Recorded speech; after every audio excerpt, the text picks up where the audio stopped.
Hey team, it's Mary Lou Kayser. Before we get into today's show, I've got a question for you. How much time and thought have you put into designing your legacy? I'm not talking about financial planning. We do a pretty good job of preparing people for that. I'm talking about what happens in that space once the career ends. The truth is, too many people who have worked hard their entire lives discover they are not prepared for what happens when the work stops. And guess what? Your legacy will be defined for you whether you decide to own it or not. You see, I believe we are not here to leave a legacy. I believe we are here to live a legacy, and it is up to us to design and define the legacy we want to live. That's why I want to invite you to be a part of Your Legacy, Your Life, an exciting 6-week virtual program you get to enjoy once a week from the comfort of your home, beginning on February 20th and going through March 26th. Each week, we will meet for 90 minutes to explore the exciting possibilities of designing a legacy you can be proud of. Think of this program as a way to get clear about what life after work can mean for you from a personal and purpose vantage point. Get a customized legacy profile specific to your most authentic and true self.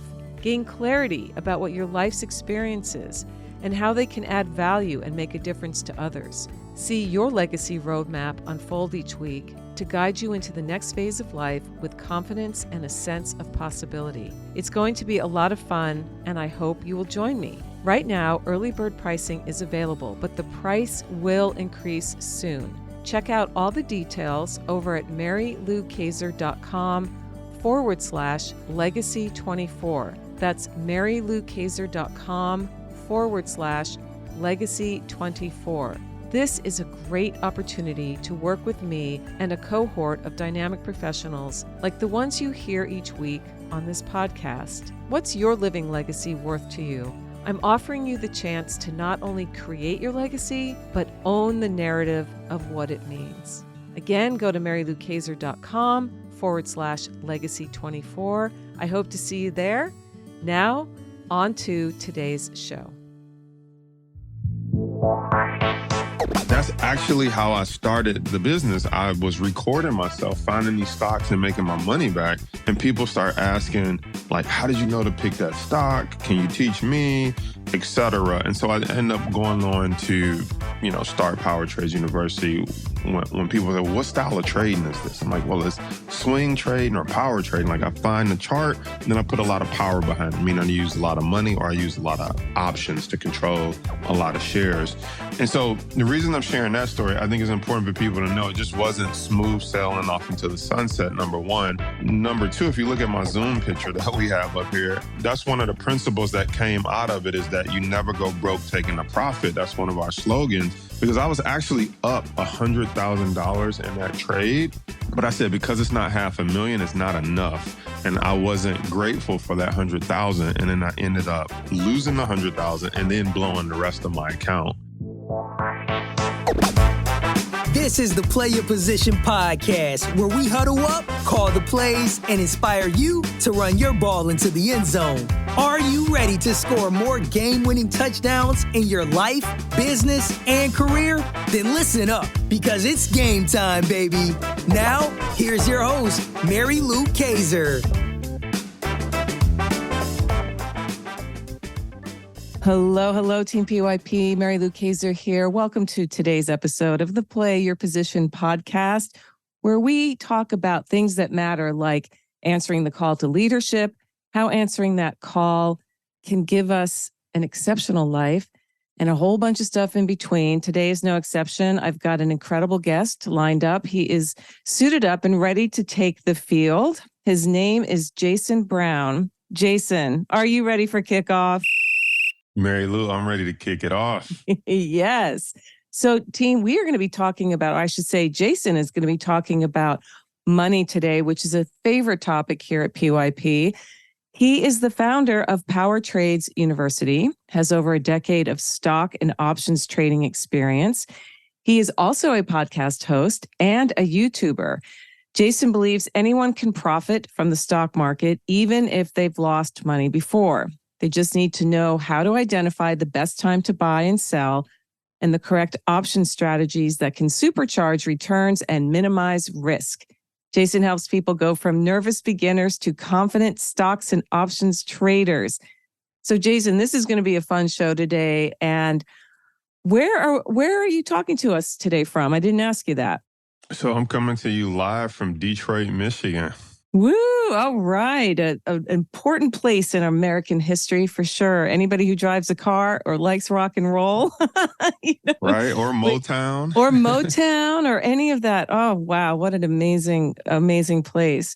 So let us have you set the stage for us, Jason. Tell us your story about when you first got the call to leadership. How old were you? What was going on in your life at the time? And how has answering that call played into what you're doing today as the founder of Power Trades University? First of all, thanks for having me on here. And that's an interesting question. When did I first get the call to leadership? Because to me, I got the call to leadership probably when I was born. Now, I know some people say, what do you mean you got the call to leadership when you were born? But I want to take people back to my childhood, and I think it'll make more sense what I mean when I say I think I got the call when I was born. So when I was little, we grew up pretty poor, and we always had love. We always had religion. My mom kept us in the church. We had food, but we were pretty poor. And I didn't really know we were poor until I started meeting other people, hanging out with other kids. And so I remember going to my best friend's house at the time, and he had a bed. And I was like, man, you have a bed. And he kind of looked at me like, of course I have a bed. And me and my brother, we slept on the floor in sleeping bags. We didn't have a bed. Mm-hmm. And so I thought beds were for grownups. And I thought like, man, when I become a grownup, I'm going to get a bed. And so that's when I first started to realize that there was, a financial difference between, my life and other people's lives. And I believe at that moment, I realized it was on me to change that. And I didn't realize it like in that second, like, here's what I'm going to do to change it. I'm going to get into the stock market. I'm going to build a company, different things like that. But I watched my good friend. He had two parents. So I thought, okay, he has two parents. That's why he has two incomes. So they can afford a bed. And my father passed when I was 2. And so I'm like, well, we don't have a second income. And she didn't like she was on the path to dating or getting married. And so that's what I mean by like those urges of thinking like I'm going to have to step up and be a leader, be the quote unquote man of the house, even though you're just a boy and a little kid, really started way back then. And, I could kind of go into what happened after that, or if you want me to pause here, you let me know. Yeah. Well, first of all, thank you for sharing that story, because I think a lot of people have a moment like that. If, most people in this country, most people in the world are not born into wealth. That's a fact. And there's different there's different levels of wealth and what symbolizes wealth or success or whatever word you want to use. And for you, it was seeing a bed. And I've heard stories like that before. And it's so interesting how something so simple as a bed can trigger in a person that awareness that you just shared about, what? It's going to be on me to, if I want things, I have to take ownership. And I think that's a really profound lesson to get as a child, because some people, it takes an entire lifetime to finally recognize, oh, it's on me, right? Because maybe they had things that they took for granted. So I find that an interesting thing. And yes, I would like you to continue the story. What happened next? Because there's a lot between where you are today and that moment when you saw your friend's bed and started putting, connecting the dots like, oh, there's this factor and this factor, and those factors aren't in my life right now. Where do I get those factors? So fill in the gaps. I was just super aware as a kid. And so another thing had happened one time, it was Christmas. And, I'm not even close to driving, but I'm like, I want a car so that it could be there when I'm ready to drive. And I remember like talking to my mom, like, I want Santa to bring me a Corvette. And she kind of was like, well, yeah, no. And so I was like, well, I started being real analytical. Like, well, how come he can bring everything else people want, but he can't bring a Corvette? And that was the time that I started realizing that Santa had limitations. Now, I wasn't convinced that Santa was like my mom at the time. But again, just that awareness. I'm like, okay, if I want a Corvette, I'm going to have to earn it because Santa has some limitations for whatever reasons. I later found out why Santa Right. Yes. I love it. had some limitations. And so as I grow up and kind of become a young adult, I graduate from high school. And in my neighborhood, I tell people, I met somebody who's like not from the Midwest. And she said, like, you guys are all into this graduation thing and like throwing like these high school, like big congratulation parties. Like, what's that about? And I'm like, wow, you don't get it. Like, where we from, like kids would die from gang banging, they would get locked up. Like there's a whole myriad of reasons why kids in my neighborhood didn't make it out of high school. Right. And so I was like, wow, like from where we from, it wasn't even like go to college. It was like just if I can get you through high school was the struggle in our community. And so when I graduated from high school, we had the big, normal celebration that we have in our community. And so I got about $2,000 from graduating high school, like graduation money from my open house. And I was like, okay, how do we get out of this situation? Because we're poor. We grew up with bars on the window, people breaking in and stealing our cars, all this stuff. And I would always hear about the stock market. You hear about it on TV. You're watching Beverly Hills 90210. And they're like, oh, that's a stock market kid. And so I'm like, man, what's a stock market kid? What does his parents do?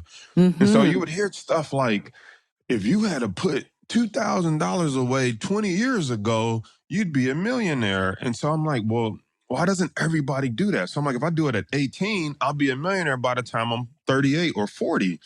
So I took my $2,000 graduation money. I go to a well-known bank and I'm like, I want to invest.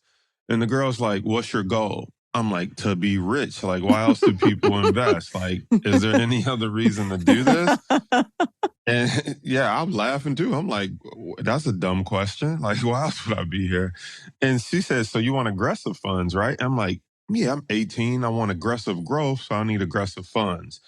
So that's it. That's the only two questions she asked me. Why do you want to do this? And so you want aggressive funds. I give her the $2,000. I'm like, great, I'm on my way. I come back later being in 2 years later, I'm 20 years old. I'm like, how's my investments? Now, mind you, they're sending me statements, but I didn't know how to read them. So like, Sure. Yeah. I actually didn't pay attention to the statements because people probably like, how did it take you 2 years to find out they were losing money? But I never read the statements. I didn't know what I was looking at. They showed like fractions and numbers, but I just didn't get it. And so I go in to check on my investments. I'm thinking it's going to be at 6,000 or something like that. Yeah. I go in and no. it's down to $700. Ouch. And so they lost $1,300 of my money. And, in my community, I'm like, I don't know where I'm going to get $2,000 again because I'm not about to graduate. So right. I don't know how that I'm door gonna had raise closed. that. So that was like my life savings at that point. And I'm like, you just lost how much? And I literally tells the lady, I said, what happened? I thought you come to the professionals because they don't lose money. And I don't even know what she said, but the second thing I said to her was, I could have lost my own money. How do I withdraw the $700? I'm going to do this myself. And so when you asked about like stepping into leadership, that was just another moment in my life where I just said, I'm going to do this myself because at least I would have known why I lost the money. Like I gave it to you and I still don't even understand why I lost the money. And so I was like, I'm going to do this myself. I'm going to take control of my own finances. I'm like, how hard could it be? You lost my money. I could have lost my own. And so I take $700. I spend $200 on some gym shoes. At this point, I'm like, if I lose the $500, I need to have something to show for it. I'll at least So have these give me gym the shoes. What'd you buy? Nikes? I bought some Jordans. You bought some Jordans. Yeah, they're probably still the thing, but I bought some Nike Jordans. Nice, at the nice. time. Can I ask And so what year was this when you lost, like the 2-year span? What was that So 2-year span? I graduated from high school in 99. Okay. And Yep. it's about 2001. Right. So the whole internet, the first wave of the internet, the bubble busted. That stuff was starting to happen. Yeah, that was a rocky stock market. Okay, so continue. You bought some Jordans. I bought some Jordans. I got $5. I'm working for Sprint PCS at the time. I'm making $8 an hour selling cell phones inside of Best Buy, which is a retail store. Yeah. And so, at this point, I've been working since I was 16, working at McDonald's, working somewhere on the weekends. And I'm just like, I watch I'm in college now, and it's like, I'm African American, I'm Black, if people can't tell. And the white kids, the Arabic kids, the Chaldean, all the other kids, they got their weekends free. They go up north, they're on the lake. And I'm like, where is up north? I thought that was some special place because all these kids have second homes, or at least their parents do. And here I am working weekends at Sprint PCS, which was normal. Like, we had second jobs we had to work since we were little. And I'm like, man, if I could just make $50, because I make $8 an hour, 64 on a Saturday. When you take taxes out, $50 take home. I'm like, if I could just make $50, I wouldn't have to work Saturdays. I can enjoy a barbecue, go out with my friends for once, instead of after the retail store closes, then we got to clean the store. Like, I usually didn't get out till 9, 10 o'clock, and everybody's done doing whatever they're doing. And so I do what most people do, is I bought stock in the company I work for, Sprint.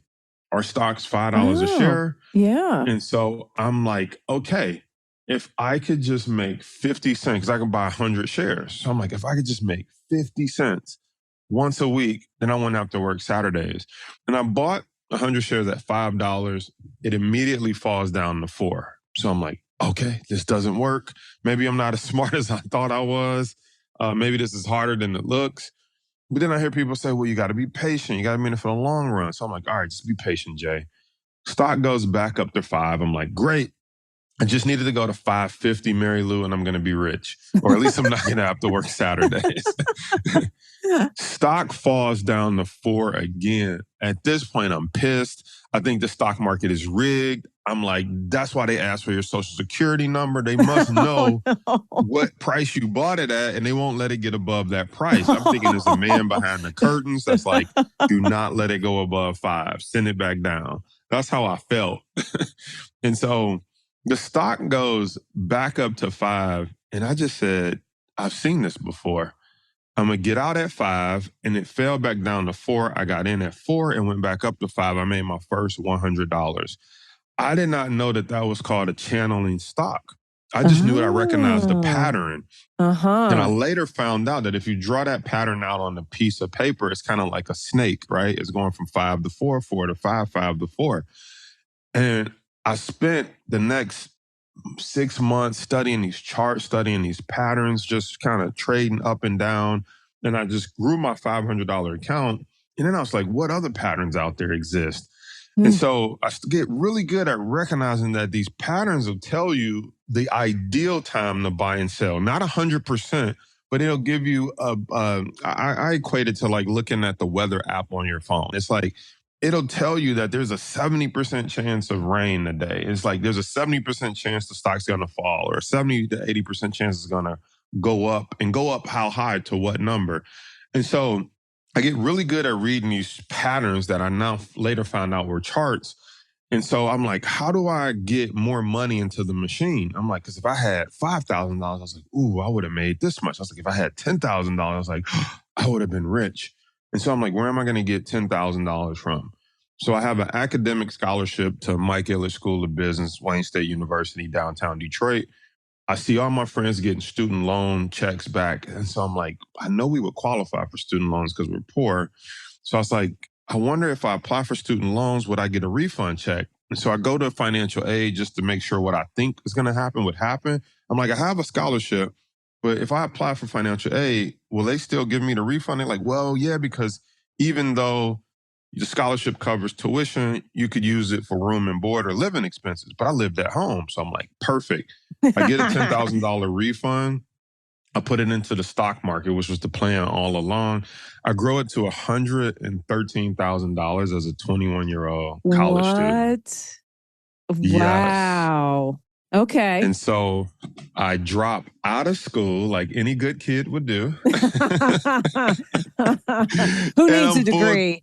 Right. Because I'm like, I'm like, I've made more money without my degree. I was going for engineering because everyone wanted to be an engineer at Ford, GM, or Chrysler, but engineers were starting to get laid off and people couldn't get jobs. So I'm like, why would I do that? So I drop out and I become a full-time stock trader for the next 3 years of my life. So that's Wow. that's kind of what happened next. Oh my gosh, that is such a great story. And I think what I love most about it, Jason, is how you were learning as you went. Like your life experiences, seeing the Sprint stock go up and down, looking at discovering patterns on your own.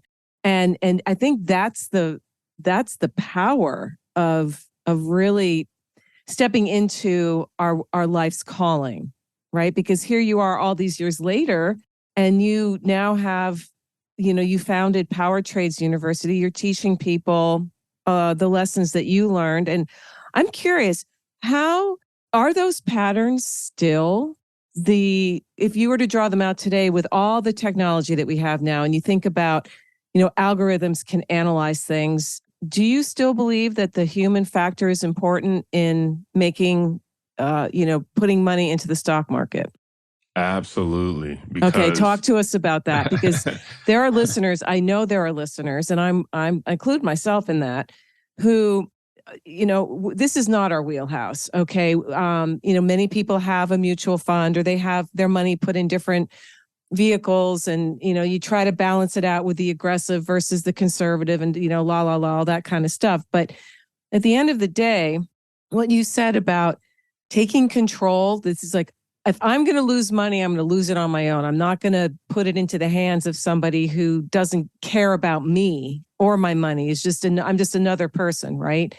And yet there's this seductive nature of tech, of apps that will do the work. I'm doing air quotes, do the work for us.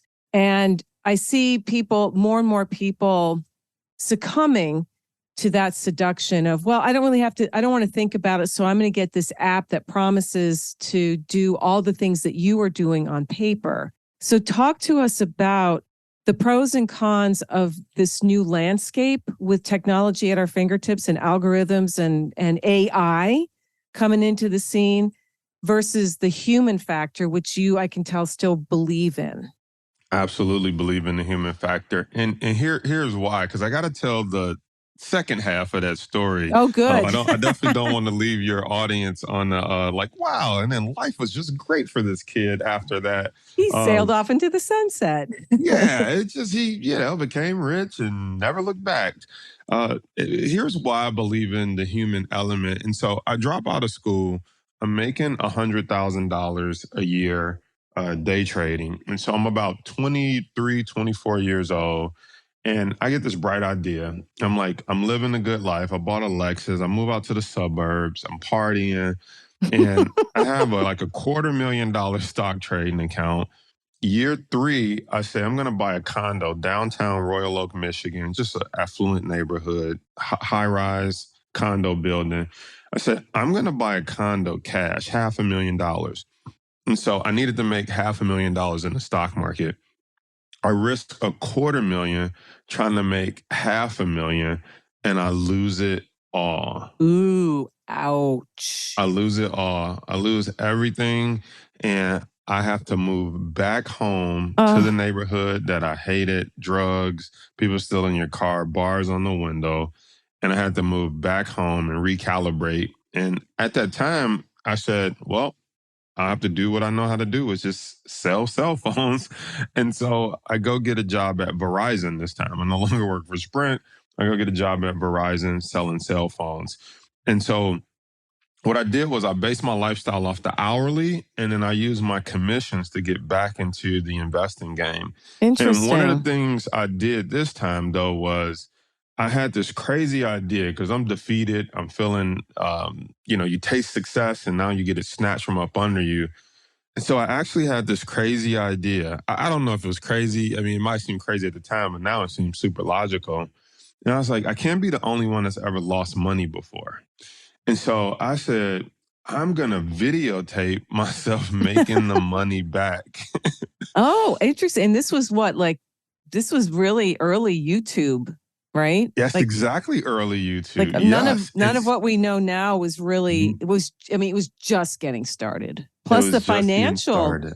the financial collapse happened around Yes, that and I same was probably time. one of the only Black YouTubers talking about finances back then. Like now we got a ton, but and if you look at some of my early videos, like you'll notice, like I never showed my face because I didn't think people would listen to a young Black guy talk about finances. Interesting. So Okay. now my face is all over the videos. If you look at my older videos, it's just a screen share and my voice.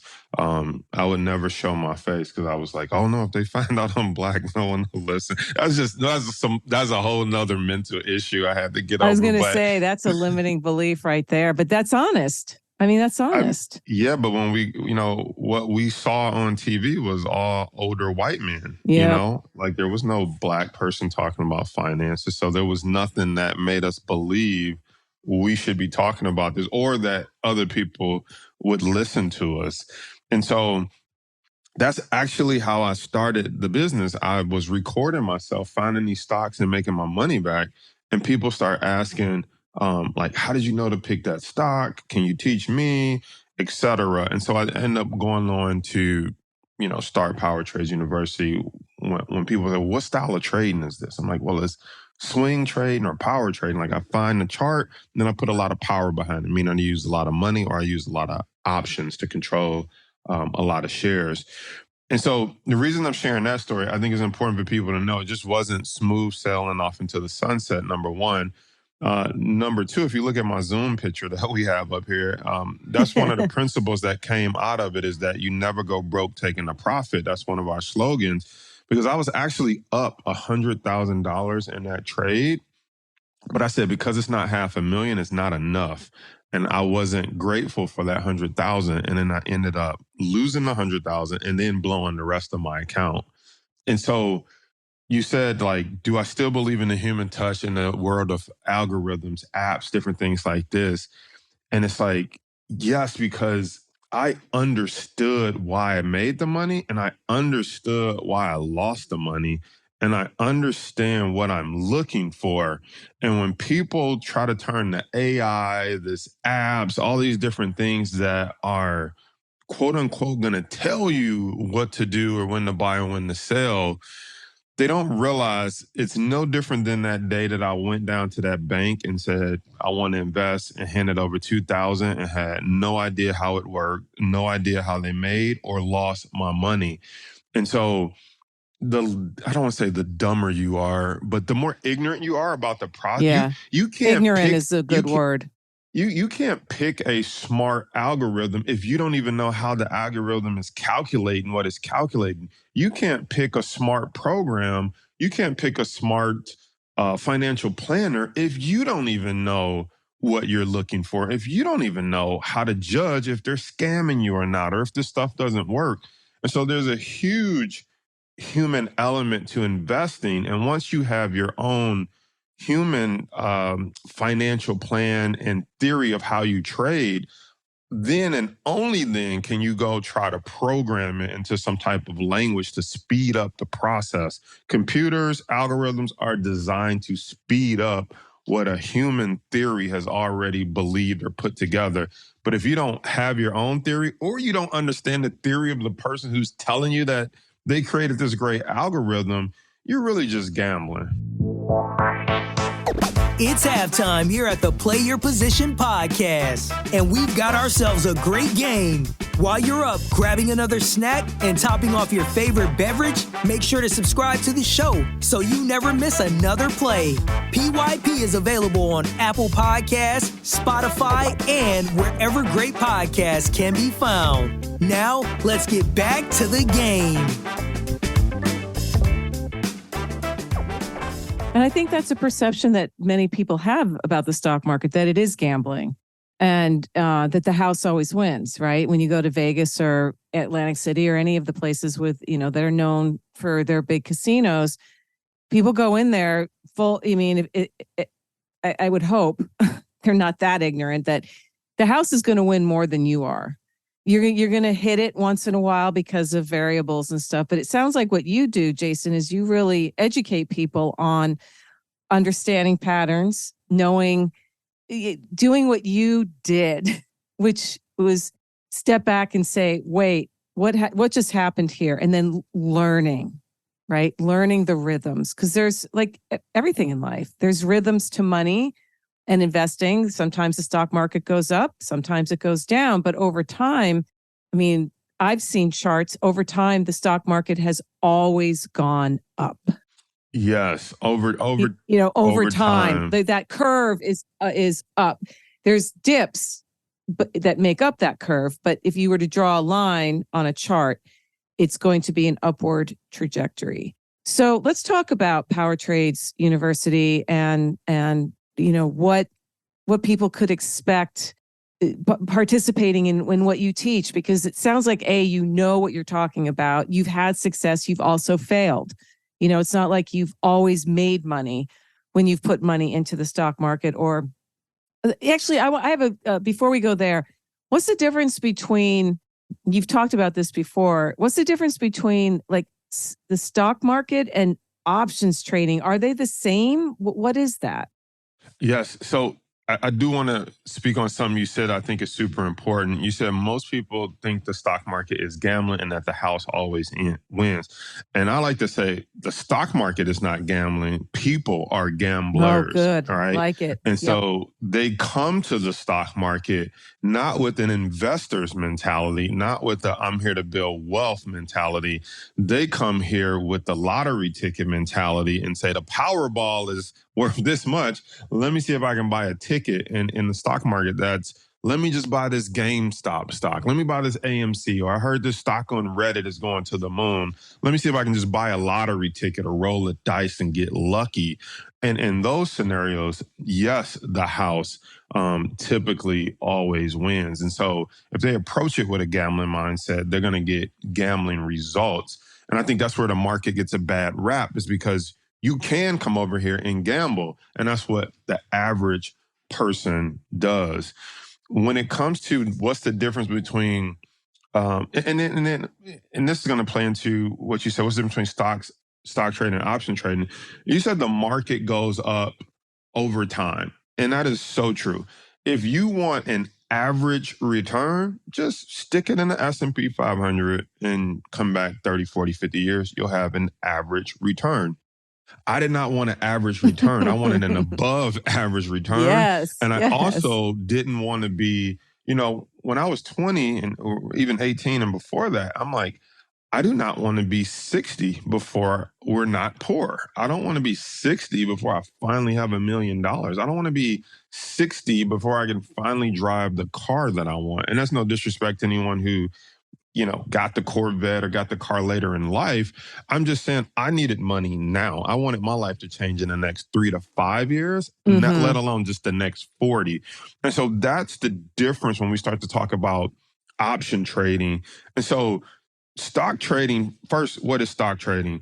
Trading is taking advantage of a predictable, repeatable pattern. That's all trading is. Investing is doing fundamental research, putting money away for the long term. Investing is having a plan, and the stock market is part of that plan.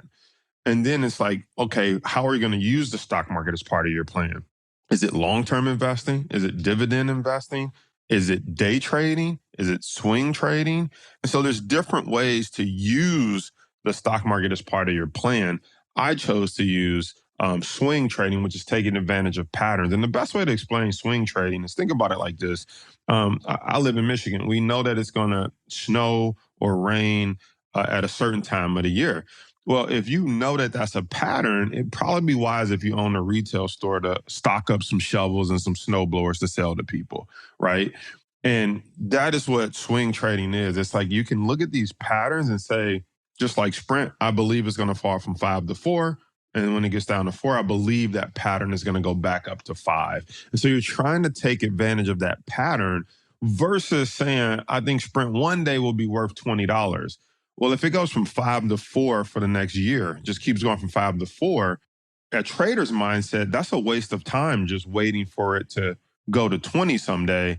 As a trader, I want to get in at 4, get out at 5, get back in at 4, get out at 5. and try to double my account or make as much money as possible until it takes off to 20. Now, where option trading comes in at is options is just controlling stock. And so you're still investing in the stock market, but instead of buying the actual stock, you're controlling it. So the best way to explain this, because I know sometimes people be like, wait, I don't get it. We are all options trader, just no one ever told you that you are an option trader. And if you ever bought a house, you trade options. And I'll give you an example. If you go to look at a $200,000 house and you say, I like it, they usually ask you for an earnest money deposit. So maybe you put $2,000 down. So you are now controlling a $200,000 house for only $2,000 down. And for the next 30 days, you can get an inspection and you can get an appraisal and all these things to make sure you still like the house at that price. If you get an inspection and an appraisal and it says, wow, congratulations, this house is worth $250,000. You're like, wow, you got $50,000 in equity. You have two choices. You can buy the house for $200,000 and have $50,000 in equity, or someone else who came to that open house says, I really like this house, but you have it under contract. You can say, well, it appraised for $250,000. If you give me $50,000 for the contract, then you can go buy the house for $200,000. So that person is like, okay, I'll give you $50,000 for the contract. I can go buy the house for $200,000. That's $250,000. They're happy because it appraised at $250,000. You, on the other hand, made $50,000 from using $2,000 because you controlled the asset while it went up in price in the next 30 days. Wow. That is such a great explanation.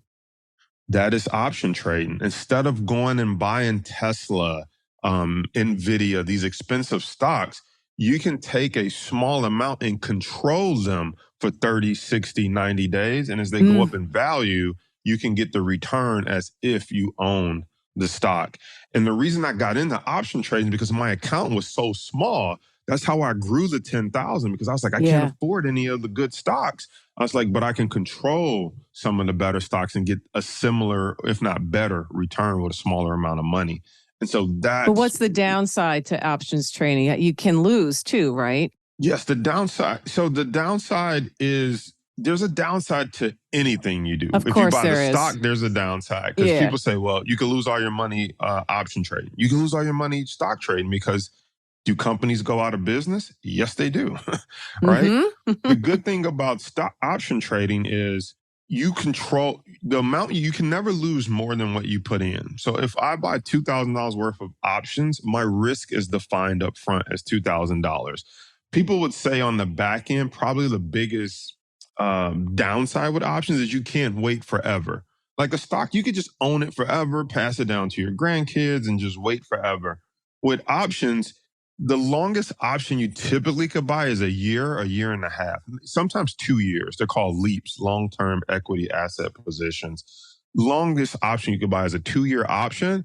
So let's just say you're in a stock that's not doing well. If you own the stock, you could wait 10 years.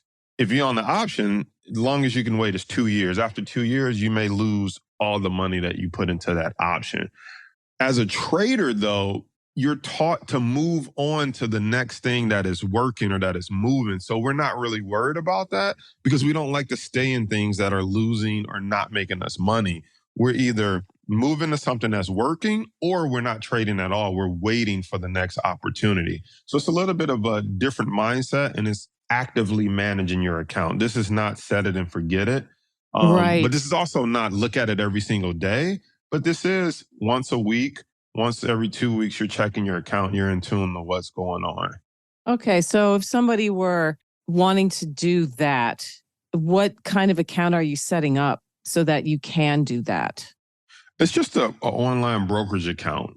But people don't know that you can trade inside your 401k. You can trade inside your IRA, or you could just open a regular brokerage account. And so, again, it's all still investing. The real question is, how active do you want to be? Do you want to be a swing trader and look for something once a month? Do you want to be a day trader and look for something every day? Do you want to be a leap trader and you're looking for yearly trends and you want to buy a 1-year option? So you really can customize it to whatever you're looking to do. Most people work a job and they can't be in front of it every day. And so that's majority of our community. And so we usually are in trades that last 30, 60, or 90 days. Okay. Yeah, that was one of my questions is for somebody who has a full-time job and is not able, and maybe also life things like children and a spouse and, social activities. They don't want to be sitting in front of their computer looking at charts and figuring out, oh, should I, all the stereotypes that you see in movies, right? Of what Yes. investment 6 computer screens. Oh, forget the phone ringing off the hook, people yelling. I mean, that scares a lot of people. Like, I don't want to do that, but I want my money to work for me. So I just want to recap. You're saying there's three main kinds. There's the day trader where you're checking it once a day. There's the swing trader, which is once a month or so. And then there's the leap trader, which is more, yearly within a 2-year frame. Is that accurate? You got it. Okay. Got it. Exactly. And most of your folks are in that center, that swing, because, so talk to us about, you have a full-time job. So I do not have a full-time job. Are you saying that? No, just the general you that listen. Many listeners have full-time jobs and they're like, yeah, but this sounds really intriguing. And it sounds to me like you're suggesting perhaps becoming a swing trader, or at least learning about it before they get into it. What might be a good choice? So that's the type of trading I came out doing because I was working a full-time job at Sprint selling cell phones. And so I was just trying to catch that pattern. Now that pattern where it fell from 5 to 4, that would happen over a week. It wouldn't do that in a day. So one day it'd be down 20 cents, next day down 10 cents, next day down 15 cents. And so I found that pattern happened once a week, down to 4, then next week, 4 back up to 5. So I was only trading once a week. I mean, I would place the trade on Monday or Friday, but I knew I didn't really have to look at it until next week because it took about a week to either fall or go up. And so that's what you're looking for, kind of trades and patterns that you don't have to look at it every single day. The other thing is I've done day trading before, and day trading is like having another job because you're sitting in front of the computer all day trying to get in and get out. Day trading has its place, but typically you're creating yourself another job, and most people already work a full-time job. And so I teach what I believe because I don't want to sit in front of the computer all day. So I teach more swing trading. How do you do this and have a life and still have freedom? Because that's what we're really doing it for. We're not really doing this to sit and look at numbers and blinking lines go up and down all day. We want to place the trade, be able to go be with our kids, be with our spouses, go to work, volunteer, and come back in a week, 2 weeks, a month, and make a decision if we take profit, cut our loss, and move on to our next opportunity. So that's more ideal for more people. And then it also is more tangible for changing your life.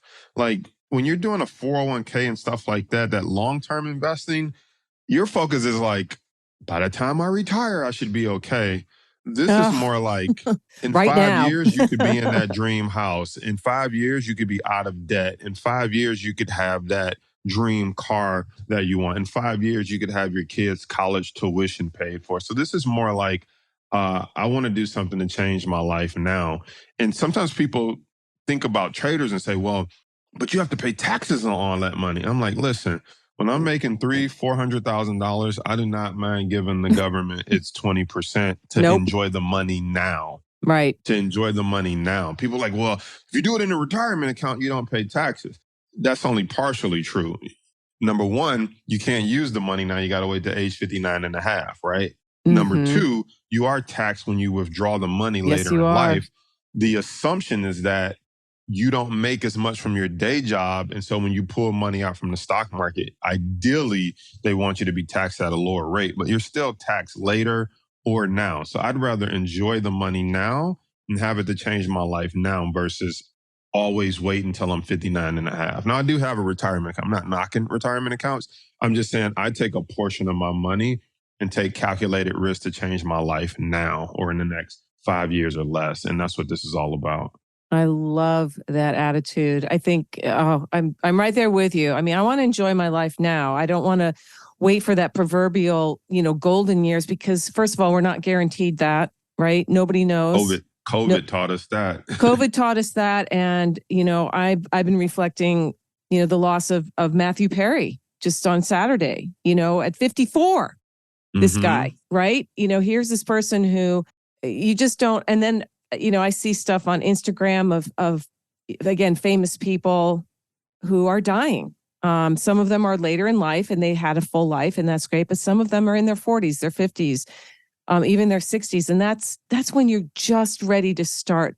Well, not start, but you're in a new phase of life when you might have a little bit more time because kids are grown, and you can go take that trip, and you can take get that car that you wanted now instead of waiting another 10 years. Well, I just have to see my money grow, right? So I love that you teach that principle, and it's not for everybody, right? I know you're not advocating that that's the approach for everybody, and that's okay. But you're being honest about what you teach at Power Trades University. Absolutely. Yeah, at Power Trade. And I love the name of that too. So what is the greatest leadership and or life, maybe it's combined, lesson that you've learned, Jason, from becoming wealthy yourself on this journey that you've been on?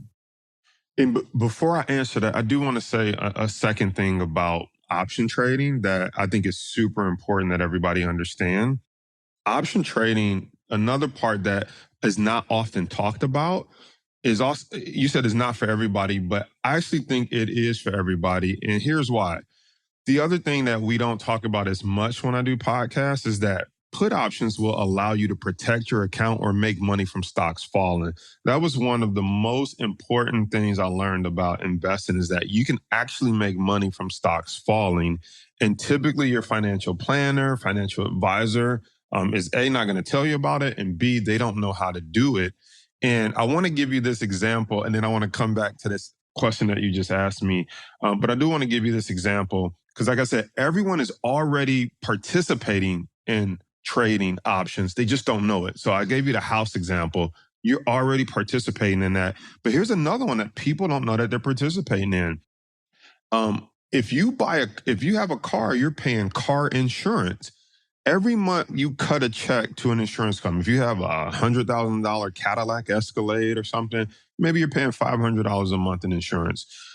If you crash that Escalade into the wall and you total it, you get to call your insurance company up and put your Escalade to them. You get to say, you get to take this car that used to be worth $100,000, now it's worth $0, but you guys have to pay me. That is a put option. You can put that car to them even though it's worth $0, and you can be made whole again because they got to write you a check for $100,000. Most people don't know that you can do the same thing in the stock market. If you have a $100,000 portfolio, you can buy a put option to protect it. And when the Fed raises interest rates, or there's a Russia-Ukraine war, or Israel-Palestine war, if there's a COVID outbreak and the market sells off, you can actually protect that $100,000 portfolio. It's just nobody talks about it in the form of the stock market, but everybody does it when it comes to having homeowners insurance, renters insurance, or insurance on your car.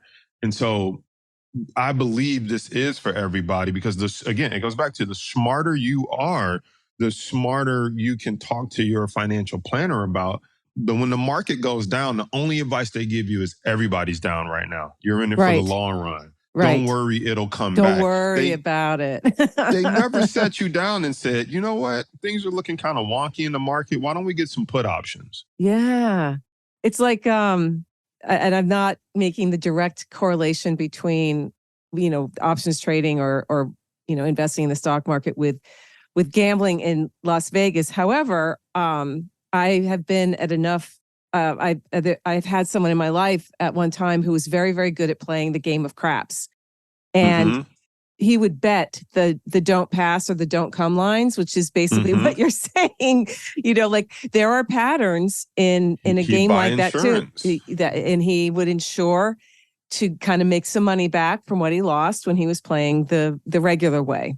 And that's fascinating. And I'm glad you brought that up. Thank you for inserting that into the conversation, because it's good to know that there are other ways that you can, ensure that maybe you don't lose as much, or maybe you can make a little when most people aren't. Exactly, because the market doesn't just go up, it also goes Yes, it down. The does. problem is people only know how to make money when it goes up, but you can Yes. make money off put options from it falling. And just to kind of give your audience some homework, if they go watch the movie The Big Short, when they talked about the real estate crash, yeah. Yeah. if you really watch this after understanding what we're talking about, a lot of banks, I forget, I don't know if it was Goldman Sachs, I don't want to misquote, but one of the big banks, they had a big lawsuit against them because they made more money from people from the foreclosures than they Yes. did from keeping people in their homes. And people are like, I don't understand. How did they make more money? Well, if you go back and watch the movie, there were groups that they were as long as they keep a separate department from the department that writes mortgages, as long as they keep the department separate, it's perfectly legal. That separate department was betting against the mortgages that the other department was writing. I know. So these departments writing mortgages, they had a whole separate department that was shorting. That's why it's called the Big Short. Yes. They were shorting or buying put options against all the mortgages that the other side was writing. So they were, in our world, they call it hedging as well. They were hedging against those mortgage defaults. And when they defaulted, they actually made more money off their put option swaps than they did from people actually paying their mortgages and staying in their house. But that's how the rich get rich. And then people get upset, like, they're crooks. This is a scam. How did they do it? And it's like, it's perfectly legal. They're not crooks. They just know how to play the game different because they're not buying some random algorithm or treating the stock market like it's gambling. They're approaching it with strategy, and they know the strategies to protect themselves from blowing up their accounts. Mm-hmm. Wow. Super powerful. And so your original question was, what was it again? One of the leadership. What's the great? No, I'm glad. I had again, to bring that up. Glad you did. It's because again, you used a very important word early in our conversation today, and that the word is ignorance, and that is the biggest problem any of us has. We don't know what we don't know, and until a person experiences something, whether it's a tremendous win or a tremendous loss. That's what learning is. It's moving out of the darkness into the light. That's how it works. And I know for my own life experience that investing and all the things that you've been talking about today, I have a very superficial understanding of, but I've certainly not been in the trenches to the degree that you have. And certainly I'm doing my best not to beat myself up here and say, it's never too late. That's my philosophy. It's never too late to learn and figure out, okay, you start small and see what happens. And I like that that's part of your philosophy, is you want to teach the beginner. You want to give beginners the confidence that you can do this. I think that's super powerful. So my question originally, before you talked about The Big Short, was what's the biggest lesson you have learned, Jason, from this journey you've been on, this leadership journey, and become wealthy that you could pass on to listeners? I would, the first thing that comes to my mind is the biggest lesson that I learned is I'm capable. Nobody is smarter than me. No one is better than me. They just have different information than me. That's what I've learned this whole time is that you're always, or at least when I was growing up, you're always taught somebody knows better than you. Someone knows better to do with your money than you. Don't handle it yourself. You're going to make a mistake. And I'll watch the people that were supposed to be smarter, better than me, just lose my money. And it made me realize that, as they say, they put their pants on one leg at a time. They breathe the same air that we breathe. They bleed the same blood that we breathe. I think once you can crack through those, lifetime myths that people, money don't grow on trees. It's like last time I checked, it was printed on paper, and paper comes from trees. So yes, it does. Right? Touche. So, you get all these quotes that like, go to school and learn. It's like, yeah, but you're learning from someone who doesn't even trade in the stock market. They're teaching a finance course and they don't even own any stocks. So you have to start questioning some of that stuff. And that's what I really learned on this journey. It's just like, I know what's best for me in my life, and I'm going to take control of it. I will say that somebody might have different information. That doesn't mean that they're smarter than you. They just know something you don't know. And if you can learn what they know, you can be quote unquote as smart as them. And so I think people, if they could just not put people on the pedestal, but put the information on the pedestal, not the person, the information. Love that. That's awesome. All right. So for people who would like to learn more about Power Trades University, where do you hang out online? So, and before I say that, I have to say something. You said, like, I'm trying not to beat myself up. I want everybody listening to this. Jim Rohn had a really great quote, and he said, use the past as a school, not a club. Don't beat yourself up with it. Ooh, I like that Jim Rohn quote. Yes. And it's so powerful. This is not walk away from it. Says, I've been doing this wrong all this time, and I'm the person who doesn't know. No. We're all on our own path and in our own time frame. It was meant for you to hear this podcast episode or whatever the case may be. And so use the past as a school, not a club. Don't beat yourself up with it. But then it's about what are you going to do moving forward? And that's if you want to. I know sometimes people still come on this journey and realize, like, yeah, I just don't want to manage my own money. Yeah. And I want them to know that that is totally fine too. But get the information so you can be smarter about who you choose to manage your money. And know that you're picking them not because you don't understand, it's because you don't want to or you don't have the time. That's a different reason for picking a financial advisor or somebody to manage your money. Not because you don't understand, it's because you don't have time or you just don't want to do that because you're a nurse, a doctor, you're volunteering, you're a missionary with your church, and that's more important. But you understand what they're doing with your money, and that's a more powerful position to be in. As far as where, and as far as where people can find me at, the best place to find me is on my original home, which is the Brown Report. I started the Brown Report because I was reporting on making my money back. and so that's where my blog lives. That's where my videos live. They can find me on social media, and they also can learn more about Power Trades University there. But the brownreport.com is the best place to find me. And then we also have something called the Stock Market Starter Pack. So if you're brand new to the stock market, you're like, what are those patterns? How do I read them? How do I open an account? We walk you through that in the Stock Market Starter Pack. And then if you're like, how do those options work? Calls, put options, those examples you used about a house and a car. What is that again? Can I see that drawn out on a piece of paper? We have something called the Stock Option Starter Pack. Both of those are at thebrownreport.com, right on the homepage. Awesome. And team, there will be a link to thebrownreport.com on Jason's show notes page at pyppodcast.com. And I encourage you to learn from him. You could hear his excitement about the material that he engages with every day, and also the depth of his knowledge and experience. I couldn't, if someone were to ask me, hey, I'm trying to learn about that, I'm going to send him to you first and foremost, no question, because you know what you're talking about, and you make it very accessible, which I appreciate. It's conversational, and the examples that you use, the analogies are relatable. So I appreciate that about you very much, Jason. And before we say goodbye, which I can't believe we're up, it's been an hour already. Would you be willing to? I know, it really does on this show. What are a couple of books that you have turned to over the years that have influenced the man that you are, the leader that you are?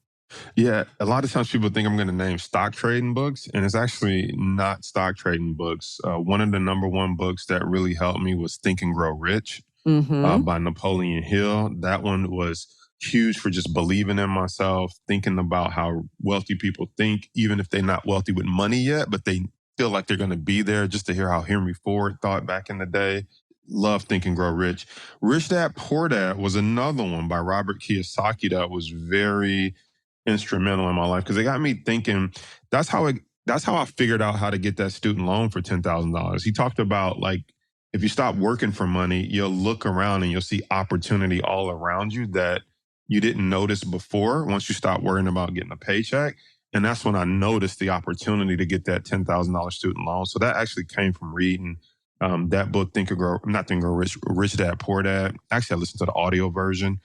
The Alchemist was a really good book for me. So those are three. I'll throw in the fourth one because I love learning about people. How to Win Friends and Influence People was an excellent book, especially if you're trying to move up in the workplace or just be more likable in general in your life. Mm-hmm. That's a really good book, How to Win Friends and Influence People. Yeah, Dale Carnegie. And The Alchemist, is it Paul Coelho? Oh, no.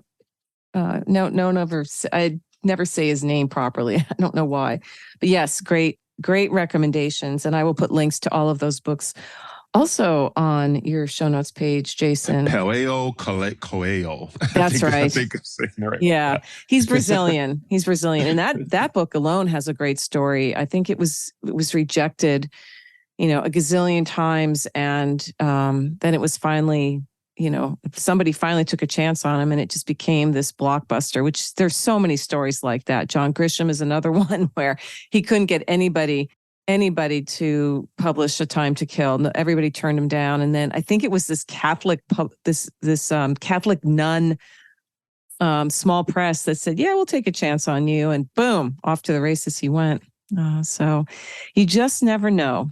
And team, you never know what investing a little bit of time into learning about managing your money and seeing it grow can do for you. And Jason clearly knows what he's talking about and is a great guide on this journey. So check him out. Go visit his page, connect with him, follow him, watch his YouTube videos, soak it in, because you know what? Life is short and we deserve to enjoy it in the moment. And that takes money. So make it work for us, right? Absolutely. So, Jason, thank you so much for taking some time from your busy life to share your wisdom with us here at the Play Your Position podcast. It's been an absolute joy. It's been a pleasure for me too. And, this is what I'm passionate about because I feel like nobody was talking to us about how this stuff works. And I said, once I figure out how it works, I'm going to share it with the world. And so your podcast gives me that opportunity to enlighten someone who hasn't heard about it in the way that we explained it today. So thanks for having me on. Hey team, Mary Lou here. Who's number one in football changes from year to year. Fashion trends come and go, same with musical tastes. But leadership skills, they never go out of style. In fact, these days, leadership is an essential survival skill for a world that demands more from us than ever before. To succeed these days, you need to know how to show up for yourself so that you can then do the work you love with people you like the way you want. The Play Your Position Leadership Playbook helps you do this, and it's free. Go to pyppodcast.com to download your copy today. If being more successful this year, next year, in the 21st century is on your to-do list, get your copy of the Play Your Position Leadership Playbook now. pyppodcast.com. It's at the top of the page. You can't miss it. That's pyppodcast.com, and start being more of the leader you are meant to be today. This podcast was produced by Daniel Romeros. Show notes for this episode can be found over at pyppodcast.com. I'm Mary Lou Kaiser. Thanks for listening. Here at the Play Your Position podcast, we believe that the road to self-mastery and a life well lived starts with answering the call to leadership. That's when the fun really begins. Send this episode to any friends who might need to hear the inspiration and ideas you heard today. And feel free to rate and review us on your favorite podcast platform.